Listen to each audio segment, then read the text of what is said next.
আলাইকুম। শম্পার সংসারে আমি শম্পা সবাইকে আরও একবার স্বাগত জানাই। যে যেখান থেকে আমার ভিডিওটা দেখছেন আশা করছি আল্লাহর রহমতে সবাই ভালো এবং সুস্থ আছেন। আলহামদুলিল্লাহ আমিও আমার পরিবার নিয়ে ভালো আছি।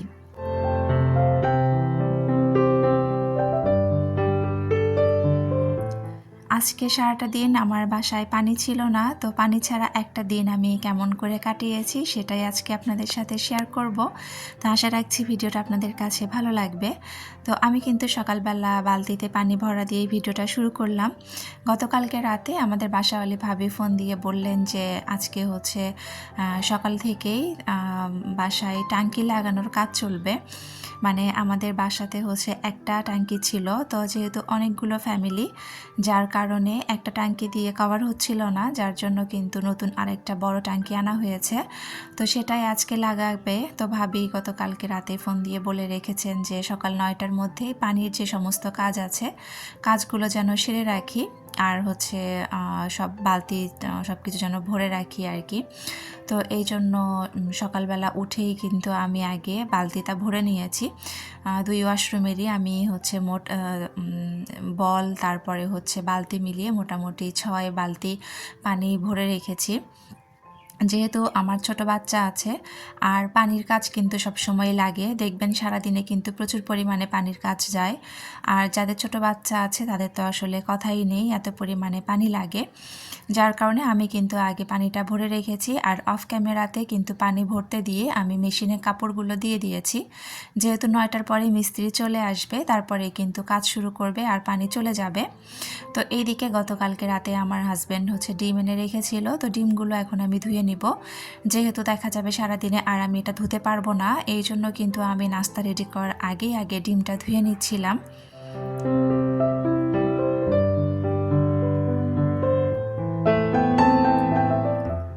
যারা আমার ভিডিওটা দেখা শুরু করেছেন প্লিজ একটি লাইক দিয়ে পুরো ভিডিওটা কন্টিনিউ করবেন, কারণ আপনার একটা মূল্যবান লাইক আমার ভিডিওটা আরও অনেকের কাছে পৌঁছে দিতে সাহায্য করবে।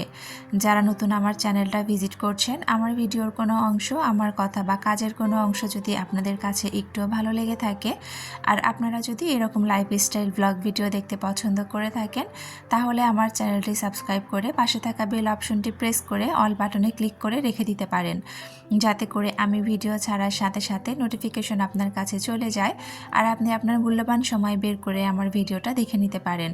যারা অলরেডি কাজগুলো করে দিয়েছেন তাদেরকে অসংখ্য ধন্যবাদ।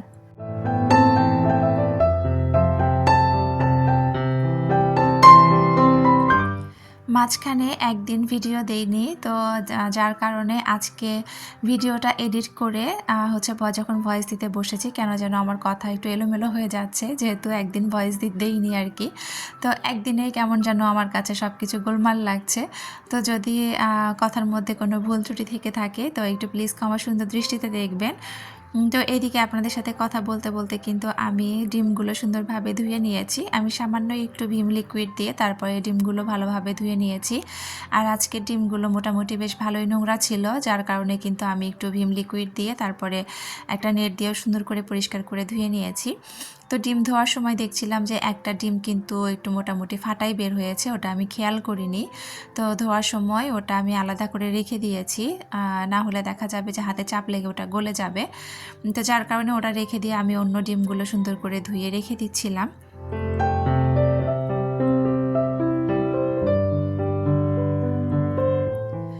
আজকে কথা ছিল যে শুধু পানি থাকবে না, কিন্তু পরবর্তীতে দেখলাম যে হুট করে কারেন্টটাও চলে গিয়েছিল, আর কারেন্টও নাকি আসতে আসতে 2টার পরে আসবে। তো সকালবেলা আচমকাই কারেন্টটা চলে গিয়েছিল, তারপরে কিন্তু আমার হাজব্যান্ড ফোন দিয়ে জানিয়েছে কারেন্টও থাকবে না। তো যার কারণে কিন্তু আরও বেশি সমস্যার মধ্যে পড়ে গিয়েছিলাম। কারেন্টটা যে যাবে সেটা কিন্তু আগে জানতাম না আমরা। তো যাই হোক, এইদিকে হচ্ছে ডিম আমার ধোয়া হয়ে গিয়েছে, ডিমগুলো ধুয়ে রেখে দিয়ে এখন আমি হচ্ছে সকালে নাস্তা রেডি করার জন্য যাব আর কি। যেহেতু পানির কাজটা আগে সারা দরকার ছিল, এই জন্য আমি একটু খুঁজে দেখছিলাম যে কোন কাজগুলো আসলে পানির কাজ আছে, আমি সেই কাজগুলো আগে সেরে নিচ্ছিলাম। তো এদিকে ডিম ধোয়া হয়ে গিয়েছে আর এইদিকে আমার হাজব্যান্ড বলছিল যে একটু মুড়ি মাখা খাবে, সে অন্য কোনো কিছু খাবে না, একটু মুড়ি মাখা খেয়ে চা খেয়ে সে চলে যাবে। তো এইদিকে আমি একটু পেঁয়াজ মরিচ কেটে নিয়েছি আর আমার ধনিয়া পাতা ছিল না, ধনিয়া পাতা শেষ হয়ে গিয়েছে। তো এখানে পেঁয়াজ মরিচ কেটে নিয়ে আমি সামান্য একটু লবণ আর সরিষার তেল দিয়ে ভালো করে মাখিয়ে নিচ্ছিলাম। তো এই যে অল্প একটু চানাচুর ছিল, বেসনের যে চানাচুর এনেছিল, এই চানাচুরটা খেতে যেহেতু অনেক বেশি মজা, তো এই চানাচুর কিন্তু আমরা সবাই খুব পছন্দ করি, আমার মেয়েরা। আর তার সাথে এখন যোগ হয়েছে আমার ছেলে, যদিও ওকে আসলে এরকম খাবার খাওয়ানো ঠিক না, কিন্তু যখন ওর বোনদেরকে বা আমাকে খাওয়া দেখে তখন ও খেতে চায়। তো যেহেতু এই চানাচুরগুলোতে সাধারণত ঝাল থাকে না, ও কিন্তু বেশ মজা করে খায়। আর এইবার এই চানাচুরটা আনার পর থেকে কিন্তু আমার ছেলে বেশ কয়েকবার খেয়েছে। তো যাই হোক, এই অল্প একটু চানাচুরি ছিল, ওইটা দিয়েই আমার হাজব্যান্ডকে একটু মুড়ি মাখিয়ে দিয়েছি। তো শুধু ও একাই খাবে, তো ওকে মুড়ি মাখিয়ে দিয়ে এইদিকে আমি চাটা বসিয়ে দিচ্ছিলাম।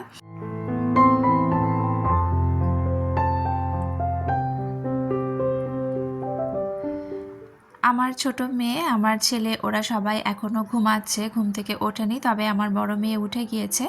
তো এইদিকে আমি চাটা বসিয়ে দিয়ে ওই পাশে কিন্তু আরও পানি ভরে রাখছিলাম। দুই পাশে ওয়াশরুমে আমি পানি ভরিয়ে রেখেছি, তবে রান্নাঘরের কাজের জন্য প্রচুর পরিমাণে পানির প্রয়োজন পড়ে। তো এই জন্য কিন্তু রান্নাঘরে আমি একটু এই যে বালতিটা ভরে রাখছিলাম, তারপরে হচ্ছে আরও পাতিল টাতিল যা আছে এগুলো আমি ভরে রাখবো। আর হচ্ছে খাওয়ার জন্য কিন্তু ডাইরেক্ট লাইন থেকে পানি আমি পরে নিয়ে এসে ওটা রেখে দিব। তো এইদিকে পানি ভরা হচ্ছিল আর ওইদিকে আমি কিন্তু যে চা বসিয়েছিলাম, চা কিন্তু বলক উঠে গিয়েছে। তো এক বালতি পানি ভরানোর পরে তারপরে আস্তে আস্তে যে হাঁড়ি পাতিল, 2-3টা হাঁড়ি পাতিল আমি একটু পানি ভরে রেখে দিব আর কি।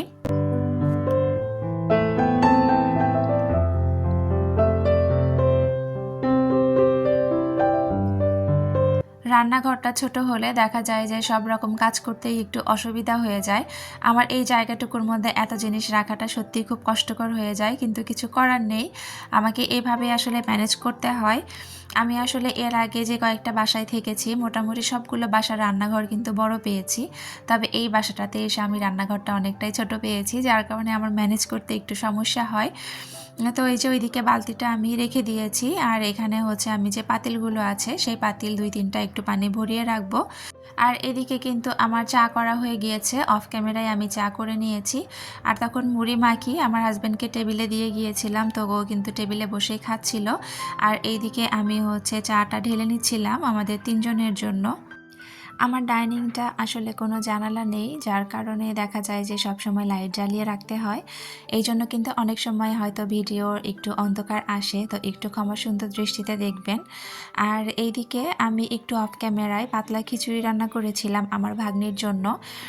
আমার ভাগ্নি যেহেতু ক্লিনিকে আছে আর ওরা হচ্ছে আজকে চলে যাবে, তো ওরা যারা আছে ওদের খাবার দেখা যায় যে বাইরে হোটেল থেকে এনে রুটি বা পরোটা ওরা খেতে পারে, কিন্তু আমার ভাগ্নি যেহেতু ওসব খেতে পারবে না, তো এই জন্য ভাবলাম ওর জন্য একটু সবজি দিয়ে একদম পাতলা করে খিচুড়ি রান্না করে দিব। সাথে কয়েক পিস মুরগির মাংস ছিল গতকালকে, তো আমি কয়েক পিস মাংস দিয়ে দিয়েছিলাম, দিয়ে কিন্তু আমি খিচুড়িটা আমার হাজব্যান্ডের কাছে পাঠিয়ে দিয়েছি সকালে নাস্তার জন্য। আর এদিকে আমি অফ ক্যামেরায় যে প্রেশার কুকার টুকার যা কিছু ছিল সব কিছু কিন্তু আমি ধুয়ে নিয়েছি।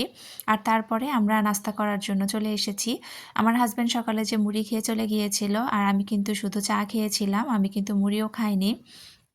তারপরে এখানে আমাদের জন্য নাস্তা রেডি করছিলাম। আর আমার ছোট্ট ভাগ্নি ছিল আমার বাসায়।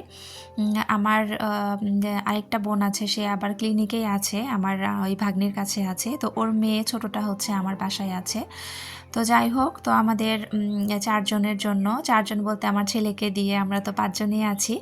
তো আমার ভাগ্নি সহ আমার ছেলে আমরা কয়েকজন নাস্তা করার জন্য এখানে আজকেও কিন্তু আমি ঝটপট একটু গোলা রুটি বানিয়ে নিয়েছি, তবে আজকে একটু তেল বেশি করে দিয়ে পরোটার মতো করে ভেজেছি আর কি। আর সাথে হচ্ছে একটু ডিম সিদ্ধ করে নিয়েছি আর গতকালকের মুরগির মাংসের একটু মশলা ছিল, ঝোল টোল ওইগুলো দিয়ে কিন্তু খেয়ে নিয়েছি। তো আমরা যখন খেতে বসেছি তখনই কিন্তু পানি শেষ হয়ে গিয়েছে। আমি শুধু ভাবছিলাম যে খাওয়া দাওয়া করে ঝটপট একটু থালা বাসনগুলো ধুয়ে নিব পানি থাকতে থাকতেই, কিন্তু আমাদের খাওয়া দাওয়া করতে করতে 9:30 বেজে গিয়েছে আর এর মধ্যে আসলে মিস্ত্রি চলে এসেছিল, যার কারণে কিন্তু পানি শেষ হয়ে গিয়েছে। আর পানি শেষ হয়ে গিয়েছে বলতে পানি হচ্ছে ছেড়ে দিয়েছিল আর কি, যার কারণে পানি আর ছিল না। তারপরে খাওয়া দাওয়া করে এসে আমি যে পানিগুলো ধরে রেখেছিলাম সেখান থেকে কিন্তু পানি নিয়ে এনে আমি এখানে থালা বাসনগুলো সব ধুয়ে নিচ্ছিলাম। কারণ এগুলো যদি আমি জমিয়ে রাখি একবারে বিকালের জন্য, মানে পানি আসা পর্যন্ত যদি অপেক্ষা করি, দেখা যাবে যে আরও অনেক বেশি থালা বাসন জমে যাবে। তারপরে তো দুপুরে খাওয়া দাওয়ার ব্যাপার আছে, সব কিছু মিলিয়ে অনেক বেশি থালা বাসন বের হবে। তো এই জন্য ভাবলাম যতটুকু পানি আমি ধরে রেখেছি সেখান থেকে কিছু পানি নিয়ে যতটুকু পারা যায় আমি বাসনগুলো একটু ধুয়ে পরিষ্কার করে রেখে দিই।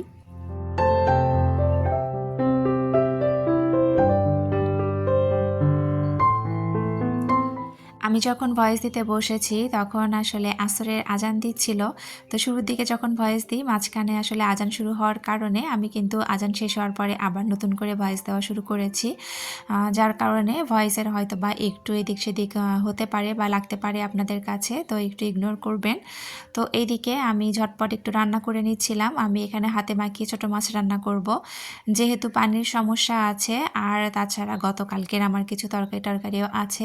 তো সব কিছু মিলিয়ে ভাবলাম যে হাতে মাখা একটা তরকারি করলে ঝামেলাটা কম হবে।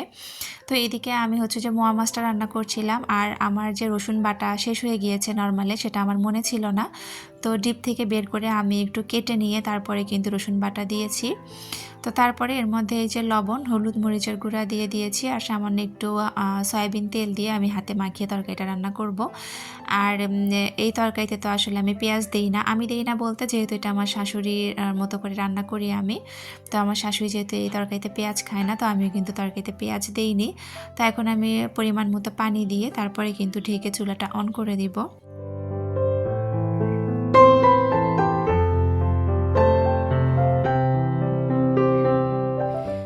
এত বেশি ব্যস্ততার কারণে আসলে অনেক আপুদের ভিডিও আমি ঠিকঠাক মতো দেখতে পারিনি বা দেখতে পারছি না। তবে সমস্যা নেই, আমি আস্তে আস্তে করে দেখা শুরু করেছি, ইনশাআল্লাহ শেষ করব সব আপুদের ভিডিও। আমি হয়তো একটু লেট করে যাই, তবে এরকম হয়নি যে আমি কারো ভিডিও দেখি না। তো আমি কিন্তু চেষ্টা করি সব আপুর হচ্ছে ভিডিওগুলো দেখার। তো যাই হোক, এইদিকে আমি একটু বেগুন কেটে রাখছিলাম। আমি কিন্তু বেগুনটা ভাজি করব, তবে সেটা এখন করব না। বেগুনটা আমি কেটে রেখে যাব। আমি কিন্তু এখন আবার যাব একটু ক্লিনিকে। ওই যে বললাম আমার ভাগ্নিরা আজকে চলে যাবে, মানে ওকে ডিসচার্জ করে দিবে আজকে। তো এই জন্য একটু যাব ওদের সাথে দেখা করতে, ওদেরকে একটু বিদায় দিতে যাব। আর এইদিকে বেগুনটা আমি কাটতে কাটতে মাঝখানে তরকারিটা বলক উঠে গিয়েছিল, তরকারিটা নাড়াচাড়া করে দিলাম। এই তরকারিতে ধনিয়া পাতা দিলে অনেক বেশি মজা লাগে, কিন্তু আসলে তো ধনিয়া পাতা আমার শেষ হয়ে গিয়েছিল, যার জন্য দিতে পারিনি। তো যাই হোক, এখানে আমি তরকারিটা মোটামুটি হওয়ার মধ্যেই, তো এদিকে আমি বেগুন আরেকটা আছে ওইটা আমি কেটে তারপরে সুন্দর করে রেডি করে রেখে যাব, যাতে বাসায় আসার পরে কোনো ঝামেলা না হয়। আর তখনও কিন্তু আমার কারেন্ট ছিল না। তো যাই হোক, এই যে আমি চলে এসেছি ক্লিনিকে, এসে বেশ কিছুক্ষণ ওদের সাথে একটু বসে থেকেছি। তো ওদের গাড়ি চলে এসেছে, ওরা চলে যাবে। আর আমি এই যে আমার সোনা পাখিটাকে একটু এখানে কোলে নিয়ে দাঁড়িয়েছিলাম। প্রচুর রোদ ছিল আর ও খুব আরাম করে ঘুমাচ্ছিল। তো যাই হোক, ওদেরকে বিদায় দিয়ে কিন্তু আমি আবার গিয়েছিলাম একটু মার্কেটে, আমার একটু কাজ ছিল। তবে মার্কেটের ভিডিও টিডিও আর কিছু করা হয়নি বা করতে পারিনি। মার্কেট থেকে তারপরে কিন্তু আমি আবার চলে গিয়েছিলাম আমার মায়ের বাড়িতে, ওখানে ওই কিছু কাজ ছিল। তো সব কিছু সামলে বাসায় আসতে আসতে মোটামুটি কিন্তু 2টা বেজে গিয়েছিল। আর আমি আসার পরে দেখি যে আমার হাজব্যান্ড অলরেডি বেগুন ভাজা শুরু করে দিয়েছে। হ্যাঁ, তো সে শুধু ভাতটা বসাতে পারেনি আর কি, যেহেতু সে প্রেসার কুকারে আসলে ভাতের আন্দাজটা বুঝতে পারবে না, পানির আন্দাজ।